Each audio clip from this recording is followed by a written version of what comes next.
Hello students, welcome to GATE Electronics Guruji classes.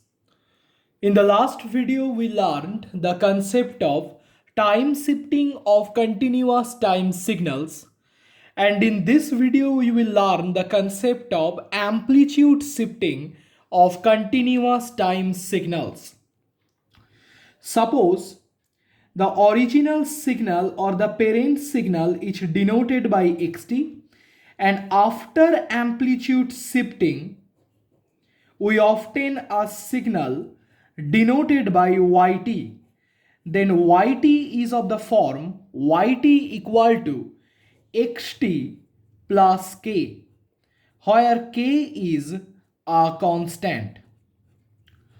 So if you compare xt with yt, you observe that a constant k has been added with the amplitude of signal xt at each and every instant of time to obtain yt.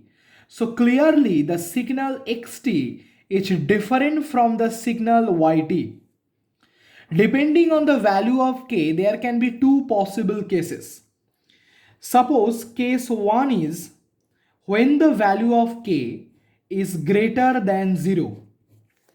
Let me take an example of this case to have a better understanding of the concept. Suppose the original signal or parent signal xt after amplitude shifting operation is transformed into a signal yt such that yt equal to x of t plus 2. So if you observe xt with yt, you observe that a constant 2 has been added with the amplitude of signal xt to obtain yt. So this transformation from xt to xt plus 2, if you compare this transformation with the generalized transformation from xt to xt plus k, you observe that k is equal to 2 in this case. So k is equal to 2 in this case, hence clearly k is greater than 0. So the condition of case 1 is satisfied. Suppose xt is defined such that xt is equal to 0 for all values of t lesser than minus 2, xt is equal to 1 for all values of t belonging to the interval minus 2 to plus 2, and xt is again equal to 0 for all values of t greater than plus 2. Let me draw the waveform of xt here. The x-axis is the time axis and the y-axis is called the amplitude axis, right? So the x-axis will be denoted by the time variable t and the y-axis will be denoted by xt because we want to draw the waveform of the signal xt. So the waveform of xt will look something like this. When t is varying in the interval minus 2 to plus 2, the amplitude of the signal xt is 1, and outside this interval the amplitude is equal to 0. So that's how the waveform looks like. Suppose I have to now draw the waveform of yt, that is xt plus 2, from the waveform of xt. I can draw the waveform of xt plus 2 if and only if I know the value of xt plus 2 in different intervals of time. So before drawing the waveform of xt plus 2, first I need to know the amplitude or the value of the signal xt plus 2 in different intervals of time. I can obtain the value of xt plus 2 from the value of xt by simply adding the amplitude 2 at each and every instant of time with the amplitude of xt. I have the value of xt given here in different intervals of time. From here I can get that yt, that is xt plus 2, is equal to 0 plus 2 for all values of t lesser than minus 2, because I have to add 2 with the amplitude of xt at each and every interval of time to obtain the value of xt plus 2. Similarly, yt will be 1 plus 2 for all values of t belonging to the interval minus 2 to plus 2, and the value will be 0 plus 2 for all values of t greater than 2. If you now simplify this, you will have yt is equal to 2 for all values of t lesser than minus 2.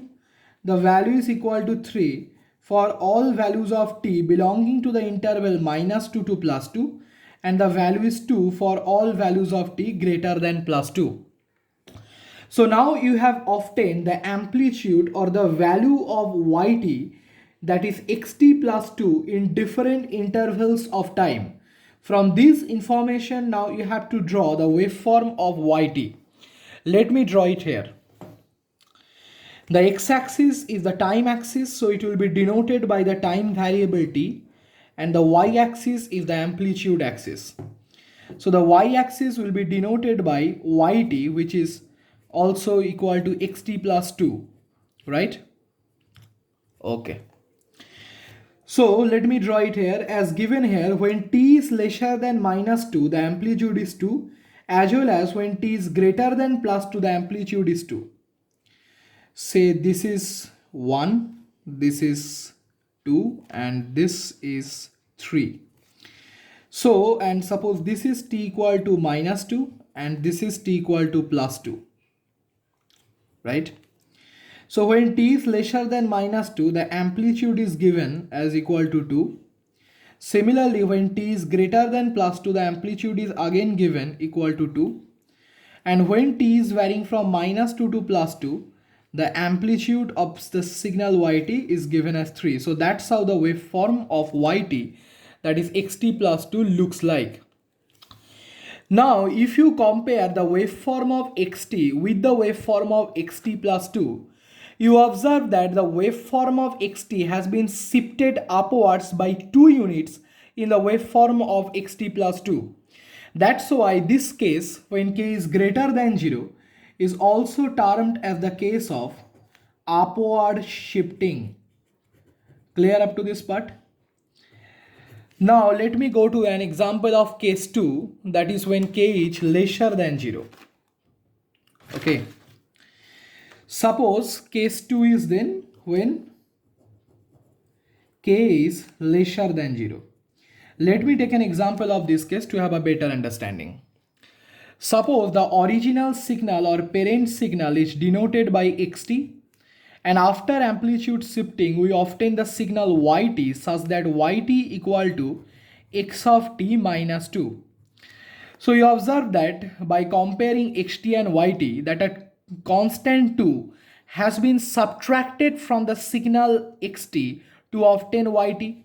So if you compare this transformation from xt to xt minus 2 with the generalized conversion where xt was converted to xt plus k, you observe that in this case k is equal to then minus 2, hence clearly k is lesser than 0. So the condition of case 2 is satisfied. Suppose xt is defined as in the previous case, that is xt is equal to 0 for all values of t lesser than minus 2, xt is equal to plus 1 for all values of t belonging to the interval minus 2 to plus 2, xt is equal to 0 for all values of t greater than 2. Let me draw the waveform of xt here very quickly. Let me draw it here. So the x-axis is the time axis. I won't explain how to draw the waveform. I have explained it multiple times. I go on repeating how to draw the waveform of xt so that you don't make any kind of mistakes in exams. Okay, because I have seen many students are there who can't simply draw a waveform from the description given. So as given here, xt is equal to 1 when t is varying in the interval minus 2 to plus 2. And outside this interval, the value of xt is 0. So that's how the waveform will look like. Now I have to draw the waveform of yt, that is xt minus 2, from the waveform of xt. The rule is you have to subtract a value of 2 from the value of xt at each and every instant of time to obtain yt.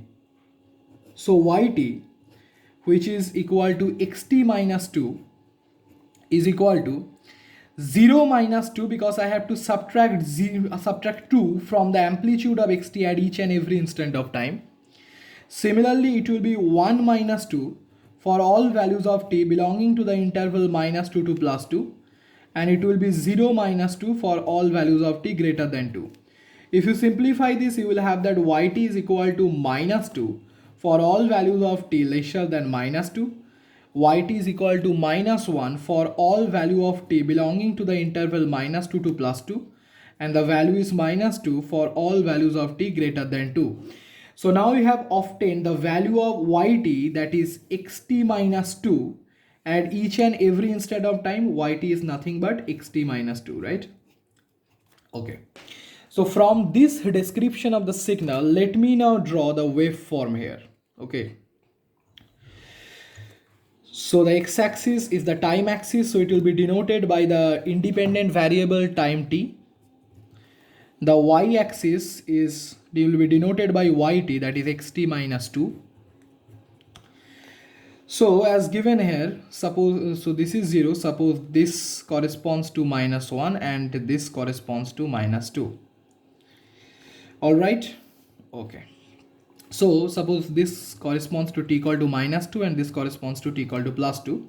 So the waveform will look something like this. Observe, when t is lesser than minus 2 or t is greater than 2, the amplitude is equal to minus 2.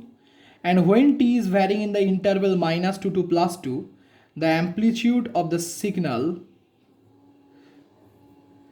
let me draw minus 1 here because this line has crossed minus 1. So this point corresponds to the amplitude minus 1. Okay, so that's how the waveform of yt, that is xt minus 2, looks like. So if you now compare the waveform of xt with the waveform of xt minus 2, you observe that the waveform of xt has been shifted downwards by 2 units in the waveform of xt minus 2. So clearly there has been a downward shift of the waveform. That's why the second case, when k is lesser than 0, is also termed as the case of downward shifting. So I hope that the concept is clear up to this part.